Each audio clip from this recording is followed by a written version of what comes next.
नमस्कार बच्चों, सब अच्छे होंगे, खुश होंगे, स्वस्थ होंगे। यही मेरी भगवान से दुआएं हैं। हमेशा मन को प्रसन्न रखिएगा और स्वस्थ बने रहिए। बिल्कुल ठीक है बच्चों। अब देखिए, हम बात कर रहे थे अपना जो नया बैच आ रहा है सेकेंड ईयर के लिए। कौन सी ईयर के लिए? बीएससी पार्ट सेकेंड के लिए। तो नए बैच में अपॉर्चुनिटी को मिस मत कीजिएगा। लिमिटेड टाइम ऑफर है, लिमिटेड समय के लिए है और लिमिटेड फीस है, इसकी लिमिटेड चार्जेस है। इसके बाद नया बैच आएगा। सीट फुल होते ही मैं बार बार कह रहा हूँ कि जैसे इसमें सीट फुल हो जाएंगी 3 दिन 4 दिन 2 दिन में, हमने एक लिमिटेड सीट का क्राइटेरिया बना रखा है। उसके बाद एडमिशन क्लोज। फिर नए बैच का आपको इंतज़ार करना पड़ेगा, उसमें कितना भी टाइम लग सकता है। इसलिए इस बैच को ज्वाइन करने से मत चूकिएगा। अपने साथियों को ज्वाइन करवाइएगा। लाइव रिकॉर्डेड क्लासेस के सेशन रहेंगे और इसके साथ साथ आपको अगर कोई डाउट है तो कमेंट ऑप्शन मिलेगा, वहाँ तो कमेंट कर सकते हैं आप।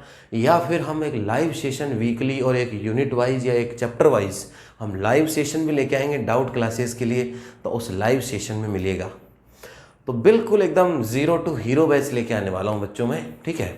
अब देखिए, कुछ बातें और करते हैं आगे। शुरुआत में बेसिक बातें बताई थी, फर्स्ट लेक्चर ज़रूर देखिएगा। अब देखिए सेकंड।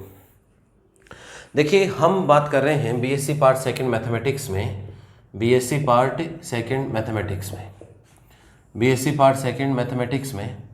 और मैथमेटिक्स में हमने पेपर शुरू किया आपका अवकल समीकरण या डिफरेंशियल इक्वेशन। अवकल समीकरण या डिफरेंशियल इक्वेशन, अवकल समीकरण या जिसको हम क्या कहते हैं, डिफरेंशियल इक्वेशन। ठीक है बच्चों, अवकल समीकरण डिफरेंशियल इक्वेशन हमने पेपर शुरू किया। और इस पेपर में देखिए, मैंने कुछ बेसिक डेफिनेशंस आपको बताई पिछली क्लास में। अब उससे आगे बढ़ते हैं। देखिए, 2 टाइप के अवकल समीकरण होते हैं। डिफरेंशियल इक्वेशंस बेसिकली कितने टाइप के होते हैं? 2। एक तो होते हैं मेरे बच्चों साधारण अवकल समीकरण या जिनको कहते हैं ऑर्डिनरी डिफरेंशियल इक्वेशन, और एक होते हैं आपके पास आंशिक अवकल समीकरण है जिनको हम कहते हैं पार्शियल डिफरेंशियल इक्वेशन। अवकल समीकरण हम पीछे ही क्लासेज में पढ़ चुके हैं पिछले लेक्चर में। अब नेक्स्ट लेक्चर में हम बात करने वाले हैं अवकल समीकरण के प्रकार या टाइप्स ऑफ डिफरेंशियल इक्वेशन, कि अवकल समीकरण कितने प्रकार के होते हैं मेरे बच्चों। तो अवकल समीकरण कितने प्रकार के होते हैं? 2 टाइप के होते हैं, साधारण अवकल समीकरण और इसको क्या कहते हैं, एक को आंशिक अवकल समीकरण, ऑर्डिनरी डिफरेंशियल इक्वेशन और पार्शियल डिफरेंशियल इक्वेशन। तो देखिए, सबसे पहले आगे हेडिंग लगाइए साधारण अवकल समीकरण, साधारण अवकल समीकरण, साधारण अवकल समीकरण,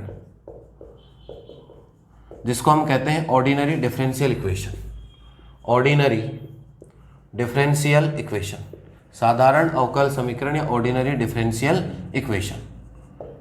अब देखिए बच्चों, ऑर्डिनरी डिफरेंशियल इक्वेशन होगी एक तो आपके पास, और एक आपके पास कौन से होने वाले हैं, जिनको हम कहते हैं आंशिक अवकल समीकरण। दूर से कौन से होते हैं? आंशिक अवकल समीकरण, आंशिक अवकल समीकरण, या जिसे हम कहते हैं पार्शियल डिफरेंशियल इक्वेशन। आंशिक अवकल समीकरण है जिसे हम क्या कहते हैं मेरे प्यारे बच्चों? Partial differential equation, partial differential equation. ठीक है, तो देखिए साधारण अवकल समीकरण और दूसरे होते हैं आपके पास आंशिक अवकल समीकरण। तो साधारण या ऑर्डिनरी क्या होंगे और आंशिक क्या होंगे? ठीक है, एक बार इस चीज़ों को समझिएगा, फिर मैं एक एक को अलग अलग लिखवाने वाला हूँ बहुत बेहतरीन ढंग से। ठीक है, अब देखिए, हम जानते हैं कोई भी फंक्शन होता है, कोई भी क्या होता है आपके पास, function y equal to f x. ठीक है, इस फलन या फंक्शन में 2 चर या वेरिएबल्स आपके पास। ये वाला चर कौन सा होता है मेरे प्यारे बच्चों? स्वतंत्र चर। कौन सा चर होता है आपके पास? स्वतंत्र चर, या इसको हम कहते हैं इंडिपेंडेंट वेरिएबल। क्या कहते हैं इसको? Independent variable. ठीक है, और ये जो चर है आपके पास, इसको हम कहते हैं आश्रित चर। इसको हम क्या कहते हैं प्यारे बच्चों? आश्रित चर, या इसको हम कहते हैं डिपेंडेंट वेरिएबल। आश्रित चर, या इसको हम क्या कहते हैं? Dependent variable. ठीक है, जब 2 ही चर हुए, 2 वेरिएबल हुए अपने पास, एक चर या एक वेरिएबल कौन सा हुआ? स्वतंत्र, और एक चर या वेरिएबल कौन सा हुआ? आश्रित हुआ। अब इससे जो भी अवकल समीकरण बनेगा वो कुछ ऐसा ही बनेगा, dy upon d x plus x plus 1 is equal to y, को इस टाइप का डिफरेंशियल इक्वेशन बनेगी। ठीक है, तो इस डिफरेंशियल इक्वेशन में देखें, चाहे कोई 2 बार भी हो सकता है, d2y अपॉन कितना हो सकता है आपके पास? dx square. तो वो डिफरेंशियल इक्वेशन या वो अवकल समीकरण, अवकल समीकरण आपके पास डिफरेंशियल इक्वेशन है, तो वो डिफरेंशियल इक्वेशन या वो अवकल समीकरण जिसमें अवकल गुणांक के डिफरेंशियल कॉफिशिएंट, ये क्या है? अवकल गुणांक के डिफरेंशियल कॉफिशिएंट है। अवकल गुणांक या डिफरेंशियल कॉफिशिएंट्स सिर्फ और सिर्फ एक ही चर या एक ही वेरिएबल के सापेक्ष हो, एक ही स्वतंत्र चर या एक ही वेरिएबल के क्या हो, सापेक्ष हो। तो यहां से देखिए एक ही स्वतंत्र चर है x और कितना है x, एक ही आ रहा है। तो ये अवकल समीकरण डिफरेंशियल इक्वेशन कौन से कहलाते हैं, साधारण या ऑर्डिनरी डिफरेंशियल इक्वेशन। तो डेफिनेशन क्या बनाएंगे मेरे बच्चों, एक बार सुनिएगा फिर लिखेंगे अपन कि एक ऐसा अवकल समीकरण, एक ऐसी डिफरेंशियल इक्वेशन जिसमें अवकल गुणांक या डिफरेंशियल कॉफिशिएंट्स एक ही स्वतंत्र चर के सापेक्ष हो या एक ही इंडिपेंडेंट वेरिएबल के रेस्पेक्ट में हो। तो यहां से देखो एक ही के साथ है x और किसके रेस्पेक्ट में, x के रेस्पेक्ट में। तो ऐसे समीकरण या ऐसे अवकल समीकरण को हम क्या कहते हैं, ऑर्डिनरी डिफरेंशियल इक्वेशन। तो सबसे पहला फर्स्ट हेडिंग लगाइए मेरे बच्चों, फर्स्ट हेडिंग लगाइएगा, साधारण अवकल समीकरण है जिसको हम क्या कहते हैं, ऑर्डिनरी डिफरेंशियल इक्वेशन। हेडिंग लगाइए सब बच्चे, और इसमें लिखिए वह अवकल समीकरण, वह अवकल समीकरण जिसमें, वह अवकल समीकरण जिसमें सभी अवकल गुणांक, वह अवकल समीकरण जिसमें सभी अवकल गुणांक एक ही स्वतंत्र चर के सापेक्ष हों, वह अवकल समीकरण जिसमें सभी गुणांक एक ही स्वतंत्र चर के सापेक्ष हों, एक ही स्वतंत्र चर के सापेक्ष हों, तो उसे एक ही स्वतंत्र चर के सापेक्ष हो, तो उसे एक ही स्वतंत्र चर के सापेक्ष हो, सभी अवकल गुणांक एक ही स्वतंत्र चर के सापेक्ष हो, तो उसे साधारण अवकल समीकरण कहते हैं। तो उसे साधारण अवकल समीकरण कहते हैं।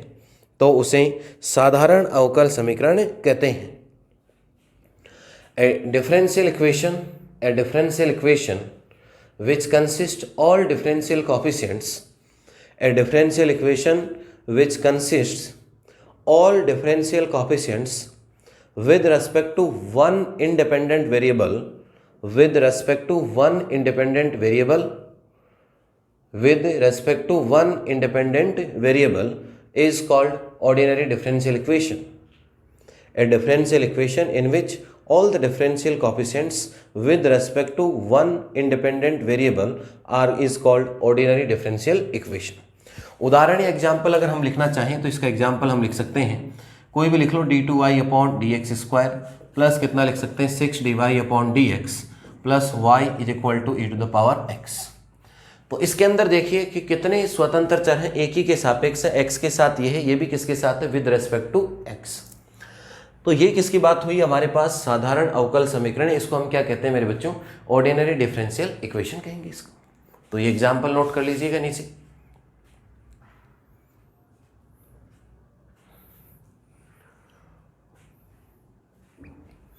लिखा भी सबने एग्जाम्पल। अब देखिए नेक्स्ट हेडिंग लगाओ सेकंड, या ऐसे भी लगा सकते हो, आंशिक अवकल समीकरण है जिसको हम कहते हैं पार्शियल डिफरेंशियल इक्वेशन। आंशिक अवकल समीकरण है जिसको हम क्या कहते हैं मेरे बच्चों, पार्शियल डिफरेंशियल इक्वेशन। ठीक है, तो आंशिक अवकल समीकरण, या हम बात करने जा रहे हैं पार्शियल डिफरेंशियल इक्वेशन की। तो देखिए अभी जो हम ऊपर जो पढ़ के आए, किसमें पढ़ के आए, साधारण या ऑर्डिनरी में, उसमें कहा था कि ये जो x है, x का मतलब क्या हुआ, स्वतंत्र चर। x का मतलब क्या होता है मेरे बच्चों, स्वतंत्र चर या इंडिपेंडेंट वेरिएबल कितना था, एक था। कितना था, एक था।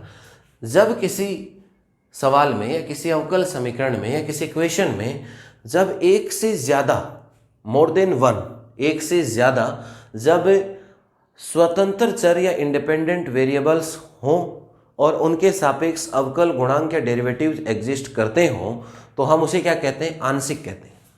जैसे मान लीजिए, उदाहरण देखिए एक बार पहले, बाद में डेफिनेशन लिखेंगे। जैसे मान लो z का del x square plus del square z upon del y square और plus x plus y is equal to कितना है, 1।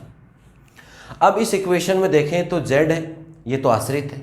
जैसे यहाँ y आश्रित होता है वैसे ही कौन आश्रित है, z। यहाँ देखो वास्तव में फंक्शन है, z किसका फंक्शन है, x और y का फंक्शन है। तो यहाँ z तो कौन सा आपके पास, डिपेंडेंट, और x और y कौन से हैं, स्वतंत्र हैं। जब एक से ज़्यादा चर या वेरिएबल हो जाते हैं तो d न लिख के हम भली भांति जानते हैं कि क्या लिखते हैं, डेल लिखते हैं, जिसको हम आंशिक कहते हैं, क्या कहते हैं, पार्शियल कहते हैं। ठीक है बच्चों, तो यहाँ देखिए नंबर ऑफ वेरिएबल्स या स्वतंत्र चर x के साथ है, y के साथ है, और कोई t के साथ भी हो सकता है। तो जब अवकल गुणांक, इनको क्या कहते हैं मेरे बच्चों, अवकल गुणांक या डिफरेंशियल कोफिशिएंट, जब अवकल गुणांक या डिफरेंशियल कोफिशिएंट जब एक से ज़्यादा चरों के सापेक्ष हो, एक से ज़्यादा स्वतंत्र चरों के सापेक्षों, यहाँ तो एक में ही होता है एक्स एक्स, अब इसमें दो में हो गया, कम से कम दो तो होने चाहिए, या दो से ज़्यादा, या एक से ज़्यादा भी कह सकते हैं अपन। तो जब किसी अवकल समीकरण में अवकल गुणांक या डिफरेंशियल कोएफिशिएंट एक से ज़्यादा, या ऐसे कह दो दो या दो से अधिक स्वतंत्र चरों के सापेक्ष हों, तो उसे हम कौन सा अवकल समीकरण कहते हैं? आंशिक अवकल समीकरण। तो लिखिए बच्चों इसमें डेफिनेशन। जब किसी अवकल समीकरण में एक से अधिक स्वतंत्र चर विद्यमान हो,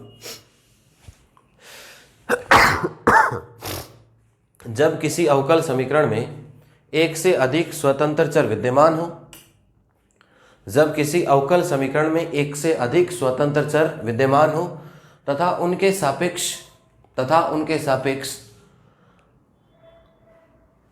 उनके सापेक्ष अवकल गुणांक विद्यमान हो, तथा उनके सापेक्ष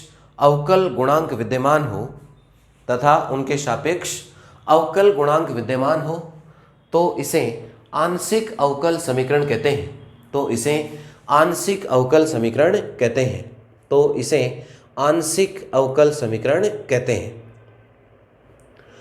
A differential equation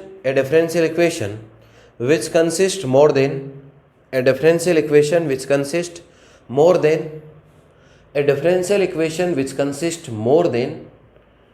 one independent variables, a differential equation which consists more than one independent variable and differential coefficients with respect to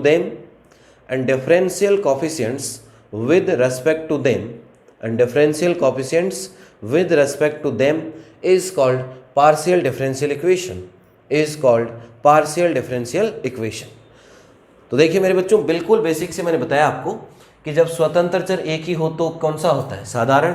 जब एक से ज़्यादा स्वतंत्र चरों के साथ अवकल गुणांक या डेरिवेटिव आ जाते हैं तो उसे हम क्या कहते हैं? आंशिक या पार्शियल। नीचे एग्जाम्पल नोट कर लीजिए, जो उदाहरण दे रखा हमने, इस एग्जाम्पल को नोट कीजिएगा। अब दोनों में किसी भी प्रकार की कोई समस्या नहीं होनी चाहिए, बेसिक चीज़ें हैं। पिछली क्लास में हम अवकल समीकरण डिफरेंशियल इक्वेशन सीख के आए थे, और इस क्लास में हम सीख गए कि कौन कौन से डिफरेंशियल इक्वेशन होते हैं। एक होते हैं मेरे बच्चों साधारण अवकल समीकरण, और एक मेरे बच्चों कौन से होते हैं? आंशिक अवकल समीकरण, जिसे हम क्या कहते हैं? Partial differential equation. सीखा सबने? अब देखिए इससे थोड़ा आगे बढ़ते हैं कंसेप्ट। ये तो थी बेसिक डेफिनेशंस, कई बार एग्जाम में पूछता भी है, छोटे क्वेश्चन के साथ पूछ लेता है इनको, तो डेफिनेशंस आनी बहुत ज़रूरी है। इसके बाद देखिए बच्चों क्या करेंगे नेक्स्ट, पूछी हुई भी है एग्जाम्स में, बहुत बार एग्जाम से पूछी हुई है। इसके बाद जो यहाँ से जो क्वेश्चन बनेगा ही बनेगा, 100% क्वेश्चन आएगा। अब वो टॉपिक मैं शुरू करने जा रहा हूँ जहाँ से 100% क्वेश्चन आएगा। तो हेडिंग लगाइएगा सबसे पहले, अवकल समीकरण की कोटि एवं घात। अवकल समीकरण की कोटि एवं घात। अवकल समीकरण की कोटि एवं घात। अवकल समीकरण की कोटि एवं घात। अवकल समीकरण की कोटि एवं घात।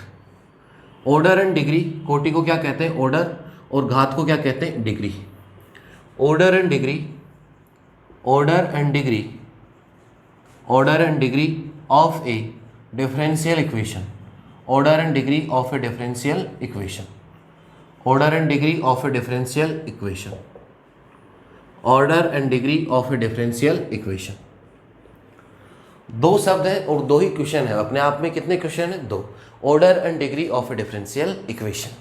तो देखिए बच्चों इसमें क्या होगा, सबसे पहले हम पहली चीज़ पढ़ने वाले हैं अवकल समीकरण की कोटि। इसमें फर्स्ट पॉइंट लगाइए, एक एक चीज़ को समझेंगे। सबसे पहले अवकल समीकरण की कोटि। अवकल समीकरण की कोटि। अवकल समीकरण की कोटि। Order of A differential equation. अवकल समीकरण की कोटि या order of A differential equation. Order of A differential equation, अवकल समीकरण की कोटि। हेडिंग लगाइए सब बच्चे, अवकल समीकरण की कोटि या order of A differential equation. ये वो पार्ट है बच्चों जहाँ से एग्जाम में 100% एक क्वेश्चन आएगा। 2 नंबर का, 3 नंबर का, वो एग्जामिनर पर डिपेंड करेगा। कितने मार्क्स का आपसे पूछिएगा, लेकिन यहाँ से 100% एक क्वेश्चन आपको मिलने वाला है, ये मान के चलिएगा आप। पहले चीज़ों को समझिए, उसके बाद करना है आपको सॉल्व क्वेश्चंस को।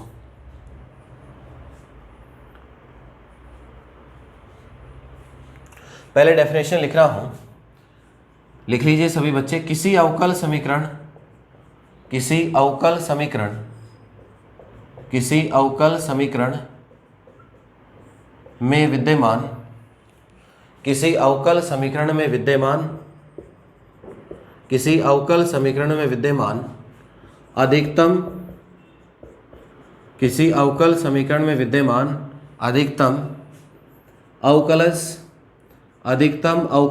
में विद्यमान अधिकतम अवकलज की अधिकतम कोटि,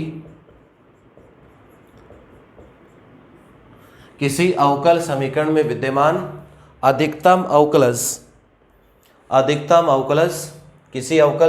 विद्यमान अधिकतम अवकलज की कोटि को ही अवकल समीकरण की कोटि कहते हैं।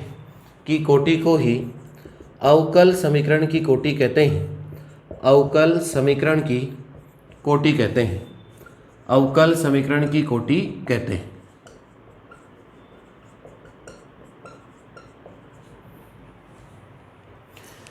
In a differential equation, English में लिखिए मेरे बच्चों, in a differential equation highest order of highest derivative, in a differential equation order of highest derivative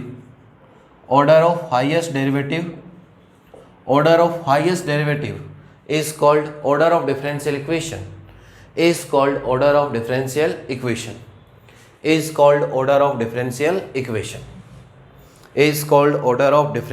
equation,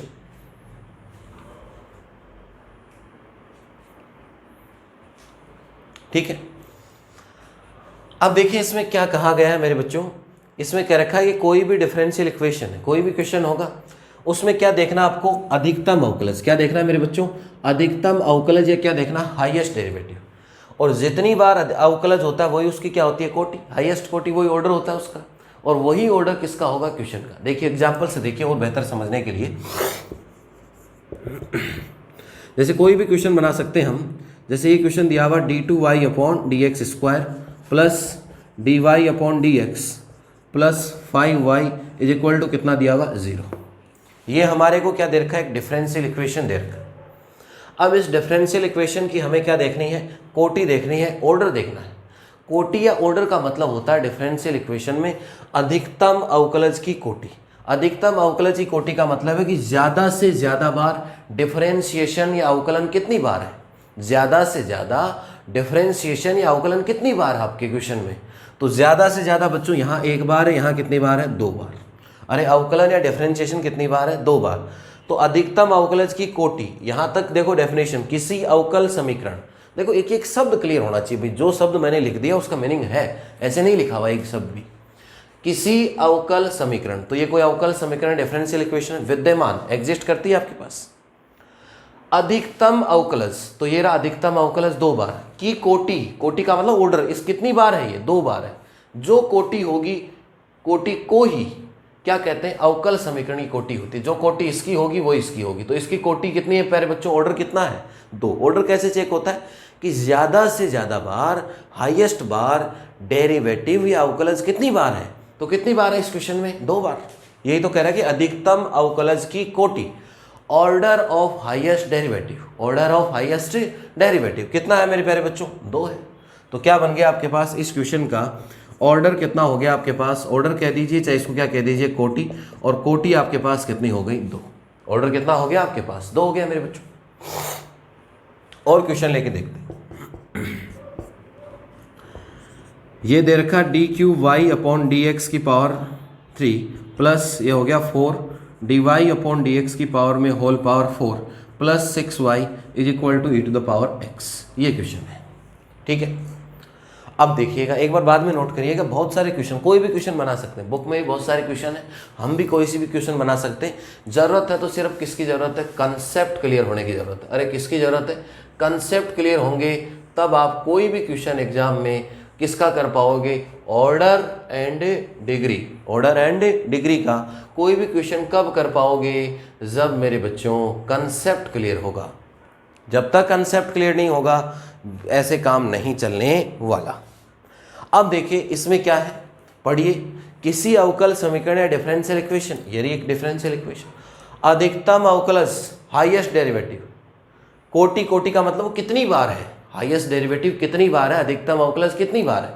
यहां से देखिए, यहां कितनी बार अवकलज है, 3 बार, यहां कितनी बार है, 1 बार। पावर लगाने से डेरिवेटिव नहीं बढ़ेगा बच्चों, ये गलती मत कर देना। पावर लगाने से अवकलन या डिफरेंशिएशन तो कितनी बार रहेगा, 1 बार। हमें कौन से मतलब अधिकतम, तो अधिकतम तो कितनी बार है, 3 बार। तो यहाँ आप कहीं देखोगे इसके ऊपर पावर 4 आ रही है, लेकिन वास्तव में अवकलज या डेरिवेटिव तो मेरे बच्चों है कितनी बार, 1 ही बार है। ये डेरिवेटिव है कितनी बार, वास्तव में 1 बार डेरिवेटिव है। इसलिए बिल्कुल भी यहाँ कन्फ्यूजन मत पालिएगा कि अवकलज या डेरिवेटिव हमारे पास 4 बार है, ये 1 ही बार अवकलज है। पावर लगाने से अवकलज या डेरिवेटिव नहीं बढ़ता है। अब देखिए कितनी बार है, अरे कितनी बार अवकलज या डेरिवेटिव है मेरे प्यारे बच्चों, 3 बार। तो देखिए मेरे बच्चे क्या होगा, इसमें आपके पास ऑर्डर हो जाएगा, ऑर्डर कितना होगा, 3, या इसको क्या कह सकते हैं, कोटि। इस क्वेश्चन में कोटि या ऑर्डर कितने होने वाला है, 3। क्या देखना, अधिकतम अवकलज ये 1 ही बार है, यहाँ कितनी बार है, 3 बार। पावर लगाने से डेरिवेटिव नहीं बढ़ता है, ध्यान रखिएगा। छोटी छोटी चीज़ें जब क्लियर करोगे उसे ही तो क्या कहते हैं, कंसेप्ट क्लियर। कोई कंसेप्ट की कोई नई बुक नहीं चलती कि ये बुक कंसेप्ट क्लियर करवाती है, उस बुक में ही छोटी छोटी चीज़ों को बारीकी के साथ पढ़ना ही क्या होता है, कंसेप्ट होता है मेरे बच्चों। तो देखिए कितनी है हाईएस्ट डेरिवेटिव, 3। तो इस क्वेश्चन का ऑर्डर या कोटि कितना हो गया हमारे पास, 3। नोट कीजिएगा दोनों। अभी एक बार मैं बिल्कुल निकालना बता रहा हूँ, आंसर कैसे आएंगे, फिर आपको लिखना बताऊंगा। इसमें एग्जामिनर नंबर नहीं देने वाला है, नंबर इसमें 0 भी आ सकता है। आंसर निकालना सीख रहे हैं, लिखने का तरीका एक बार हम कोटि सीख रहे हैं, कोटि के बाद घात सीख लेते हैं, डिग्री। और जब दोनों सीख जाएंगे तो मैं 1 2 3 क्वेश्चन लिख के बताऊंगा पूरे कि कैसे दिखाने हैं। आंसर तो यही आने हैं, लेकिन इनको लिखने का तरीका क्या होगा। ये तो ऐसे लग रहे हैं जैसे कहीं उधार लिया हूँ पड़ोसी से अपन ने, ऐसे तो लग रहे हैं कि 2 बता दिया, 3 बता दिया। ऐसे मार्क्स नहीं आने वाले क्वेश्चन में। 2 शब्द लिखने से 2 या 3 नंबर आपको नहीं मिलने वाले। लिखने का तरीका, यही तो कह रहा हूँ कि बेटे बच्चे सब पढ़ के जाते हैं, सब क्वेश्चन सोल्व करके जाते हैं, लेकिन नंबर का डिफरेंस आता है। आता कि नहीं आता डिफरेंस। किसी के 50 में से, 40 में से, 70 में से कितने नंबर आ रहे हैं, किसी के 30 आ रहे हैं, किसी के 20 आ रहे हैं, किसी के 70 में से 70 आ रहे हैं, किसी के 40 में से 40 आ रहे हैं। अब वो नंबर क्यों आ रहे हैं बच्चों, अरे क्यों आ रहे हैं, इसलिए आ रहे हैं कि वहाँ रिप्रेजेंटेशन का तरीका मैटर करता है कि बच्चे ने कॉपी में कैसा लिखा है और लिखने का तरीका क्या है, सॉल्व करने का पैटर्न क्या है। आंसर मैटर नहीं करता है।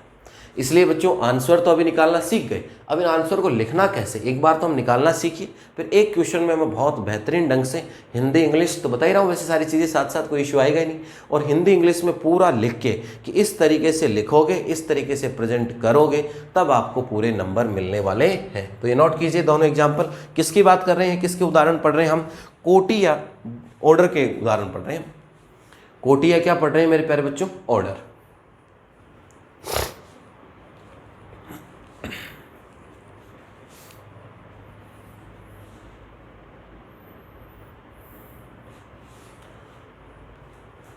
समझ में आई सारी चीज़ें, किसकी बात हुई, कोटि या ऑर्डर की बात हुई।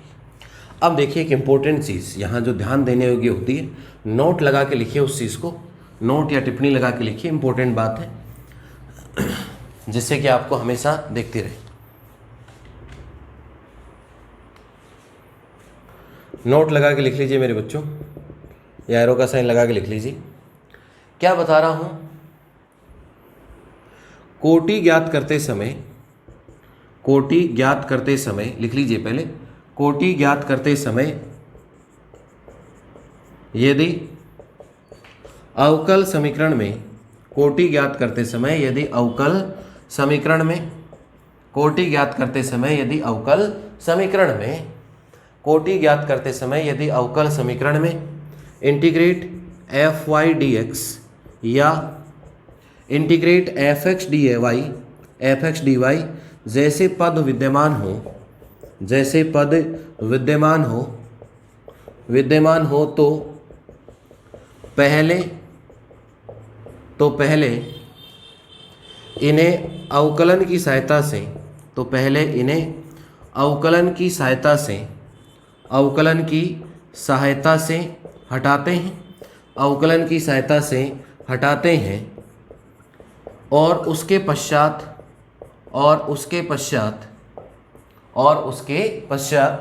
कोटि ज्ञात करते हैं, और उसके पश्चात कोटि ज्ञात करते हैं।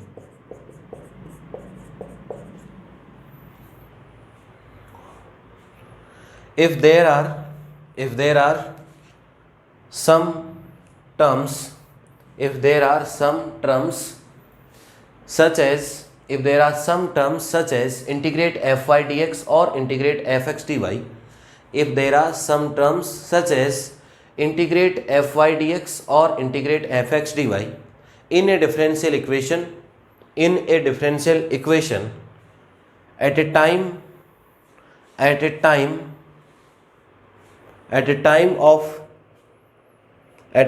of measurement of degree या calculation of degree, at a time of calculation of degree, then first remove these with the help of differentiation, first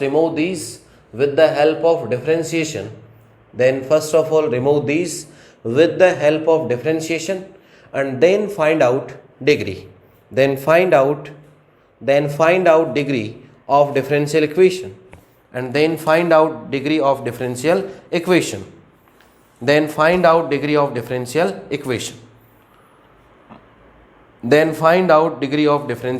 differential equation। अब देखिए मैंने क्या कहा कि कहीं किसी सवाल में एफ वाई डी एक्स मतलब वाई का पद और उसका एक्स के साथ डेरिवेटिव करना हो तो नहीं होगा, या किसी एक्स का पद या टर्म हो और उसका वाई के साथ डेरिवेटिव करना हो किसी सवाल में आ जाए तो नहीं होगा। तो ये इंटीग्रेशन तो हटना चाहिए। ये इंटीग्रेशन कब हटेगा? जब आप डिफरेंशिएशन कर दोगे।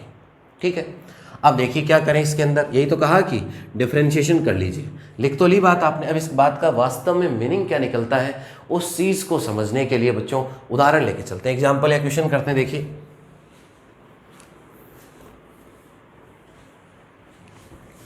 लिख लिया होगा सबने, भली बात ही। देखिए ऑनलाइन में बहुत बड़ी फैसिलिटी है अपने पास, चाहे जितनी बार पढ़िए क्लास को, रोक के पढ़िए, कहीं आगे रह गए, किसी चीज़ को दोबारा पढ़ना है तो वीडियो बहुत लंबे समय तक आपके पास अवेलेबल रहेंगे, कई हफ्ते तक अवेलेबल रहेंगे। तो इसलिए और चाहे जितनी बार पढ़िए, 1 बार पढ़िए, 2 बार पढ़िए, 3 बार पढ़िए, चाहे जितनी बार आप एक्सेस कर सकते हो, सारी छूट आपके पास है। ठीक है, अब देखिए बच्चों नेक्स्ट क्वेश्चन लिखिए, एग्जाम्पल लिखिए। क्वेश्चन है मेरे पास d2y/dx² plus 5dy/dx plus integrate y dx और इज इक्वल टू मान लो दे रखा आपको x3। d2y/dx² plus 5dy/dx plus integrate y dx that is equal to कितना दे रखा मेरे बच्चों? x3 दे रखा आपको। ठीक है, अब देखिए बाकी तो सब ठीक है, इसको पढ़िए। अवकल समीकरण डिफरेंशियल इक्वेशन, अधिकतम अवकलज चेक करना है, वही कोटि निकाल लेंगे। लेकिन अभी नोट लिखवाया, क्या नोट लिखवाया मैंने कि अगर किसी भी डिफरेंशियल इक्वेशन है, किसी भी अवकल समीकरण में इंटीग्रेशन आ जाता है तो उसे हटाना पड़ेगा। अब ये इंटीग्रेशन y का है किसके साथ? x के साथ। हो जाएगा क्या? नहीं हो पाएगा। अगर यही इंटीग्रेशन यहाँ ना होके इस पे होता है x³ पे, ऐसे होता तो हो जाता x³ का x² x⁴ अपॉन कितना लिख देते? 4। बस जरूरत ही नहीं पड़ती, अपने आप सोल्व हो जाता। लेकिन ये सोल्व होने लायक है क्या? नहीं है। तभी तो लिखा ना fy के साथ dx हो या f dx के साथ dy हो, तो ये इंटीग्रेशन खुद से तो सोल्व होने वाला नहीं है, तो इसको हटाना पड़ेगा। इसको हटाने के लिए हम क्या करेंगे? अवकलन करेंगे। तो क्या लिखेंगे यहाँ पे कि समाकलन से स्वतंत्र करने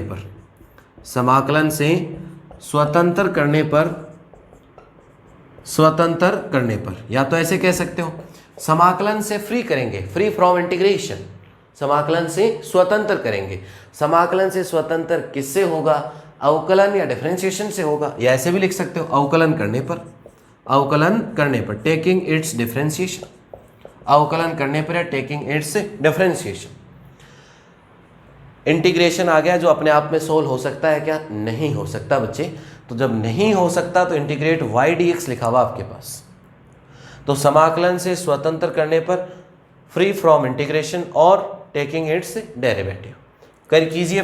फ्री करेंगे तो देखो 2 बार था तो 1 बार और हो गया 3 बार, डी वाई अपॉन कितना हो गया dx क्यूब, प्लस 1 बार था तो कितनी बार हो गया मेरे बच्चों? 2 बार हो गया आपके पास, प्लस y dx डिफरेंशिएशन कर रहा हूँ, डेरिवेटिव ले रहे हैं, इसका डेरिवेटिव लेंगे तो इंटीग्रेशन और साथ में dx हट जाएगा तो पीछे बचेगा y, इधर भी डिफरेंशिएशन होगा तो ये रहेगा 3x²। अब बिल्कुल सिंपल क्वेश्चन बन गया, ऊपर वाले को भूल जाइए। अब इसको देखिए, अब इसमें लगाइए डेफिनेशन। किसके डेफिनेशन? कोटि या ऑर्डर के डेफिनेशन लगाइएगा। तो कोटि या ऑर्डर देखने के लिए अवकल समीकरण है जी अपने पास, इंटीग्रेशन है क्या? अब तो नहीं है। इसके बाद क्या होना चाहिए? अधिकतम अवकलज। अवकलज देखिए 1 0 बार, 2 बार और 3 बार। अधिकतम अवकलज कितनी बार है? 3 बार। जो अधिकतम अवकलज होता है, जो कोटि या जितनी बार होता है, वही कोटि किसकी या वही ऑर्डर किसका होता है? Differential equation. तो इस सवाल का ऑर्डर कितना हो जाएगा? अब यहाँ से ऑर्डर या कोटि, इस क्वेश्चन की ऑर्डर या कोटि अब कितनी होगी? 3। तो गलती मत कर देना बच्चों की यहाँ 2 दिख रहा था लेकिन इंटीग्रेशन था, इसलिए सबसे पहले इंटीग्रेशन हटाइए। और इसका इंटीग्रेशन खुद से तो हटेगा नहीं, अगर खुद से हट जाता तो अवकलन लेने की जरूरत ही नहीं पड़ती, लेकिन खुद से नहीं रिमूव हो रहा, इसलिए इस सवाल का ऑर्डर या कोटि कितना हुआ आपके पास? 3 हो गया।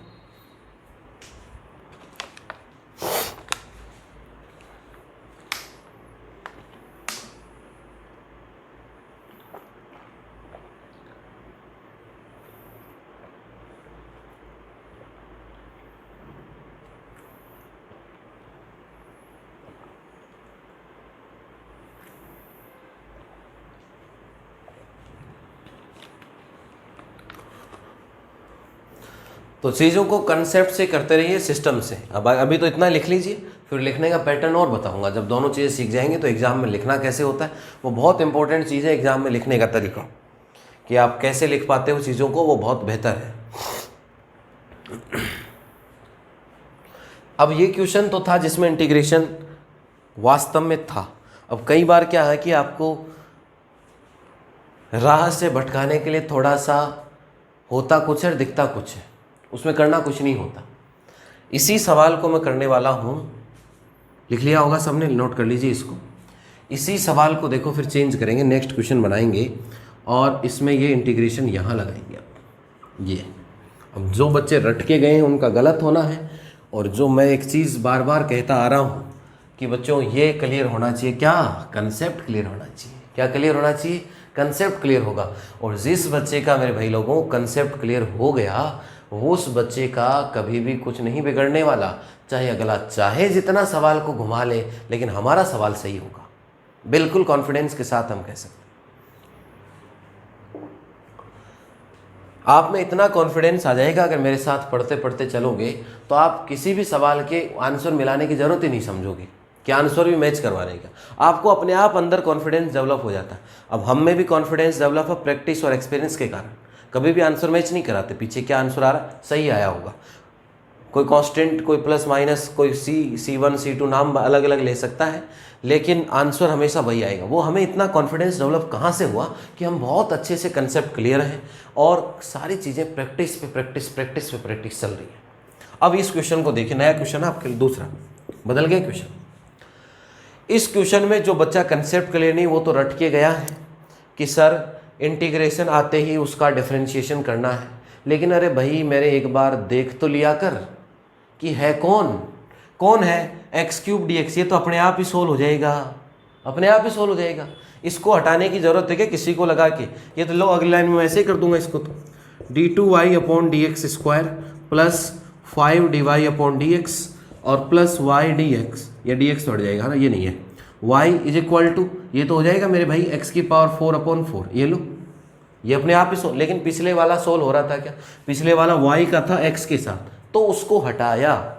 इसको हटाने की जरूरत नहीं, इंटीग्रेशन ये दिखाने के लिए और आपको डराने के लिए जिससे आप सवाल गलत कर दो। ये तो खुद ही सोल्व हो गया मेरे बच्चे। और जब खुद ही सोल्व हो गया तो इसमें डिफरेंशिएशन की जरूरत है क्या? नहीं है। अब ये बेसिक सवाल बन गया, डेफिनेशन लगा दो। अधिकतम अवकलज या हाईएस्ट डेरिवेटिव ढूंढिए। इसमें कितनी बार है? 2 ही बार है। तो ऑर्डर या कोटि कितना होगा इस क्वेश्चन का? ऑर्डर या कोटि कितना होगा आपके पास? ये आपका रिजल्ट है। तो नोट कर लीजिए इसको। ये डराने वाला क्वेश्चन है, पिछले वाला करने वाला क्वेश्चन था। इसमें गलती कर बैठते हैं हम कि सर इंटीग्रेशन दिख रहा, हमने तो आपने रटाया था, डिफरेंशिएशन कर लिया। अरे भाई मैंने रटवाया नहीं, मैंने क्या किया है, कंसेप्ट क्लियर किया है। तभी मैं दोनों क्वेश्चन एक साथ बताए मैंने, जिसमें पिछले में करना पड़ा था। क्यों करना पड़ा वो भी मैंने बताया कि y का x के साथ नहीं हो पाएगा, यहाँ x का x के साथ करना, ये तो हम कर सकते हैं बहुत बेसिकली। तो कीजिए बच्चों, चीज़ों को नोट कीजिएगा।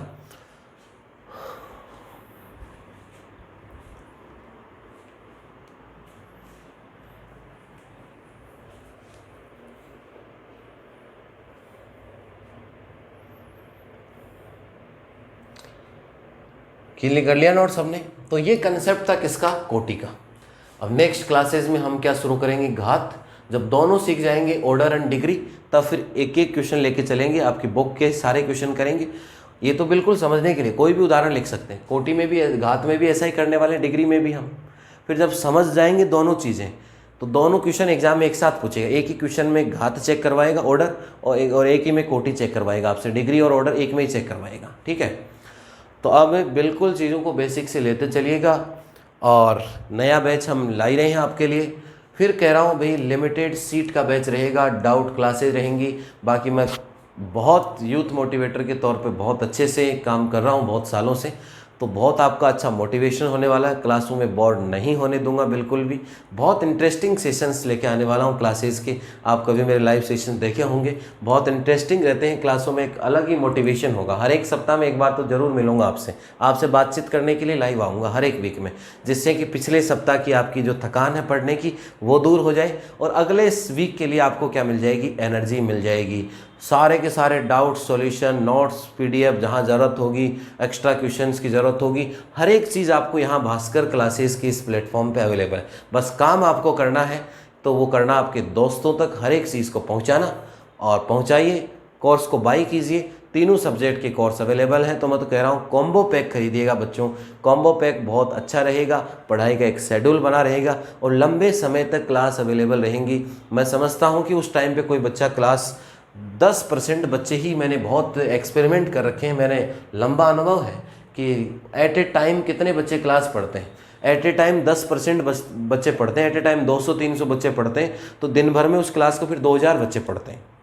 ये मेरा अनुभव है।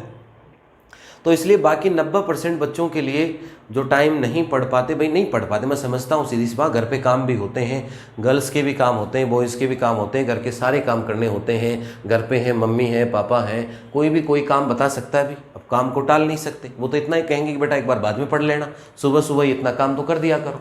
अब उस काम को अगर हम करें, तो हमें करना ही पड़ेगा काम, तो मना भी नहीं कर सकते चीज़ों को। तो इसलिए बच्चों बहुत अच्छे से सारे 2 दिन, 5 दिन, 7 दिन, कई सप्ताह तक वीडियोज़ अवेलेबल रहेंगी आपके पास। और बिल्कुल पढ़िए। Half screen, full screen, brightness, low, back, सारी चीज़ें अवेलेबल हैं। बहुत अच्छा प्लेटफॉर्म है। बस कोर्स बाय नाउ कीजिए आप तो।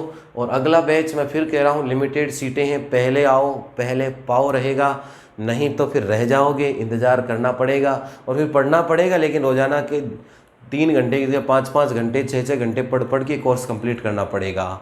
इसलिए पहले बैच में चांस मिस मत कीजिएगा। और भास्कर से जुड़ने का सुनहरा अवसर। बच्चों सब समझदार हैं। सबको बहुत बहुत धन्यवाद। Thank you all of you.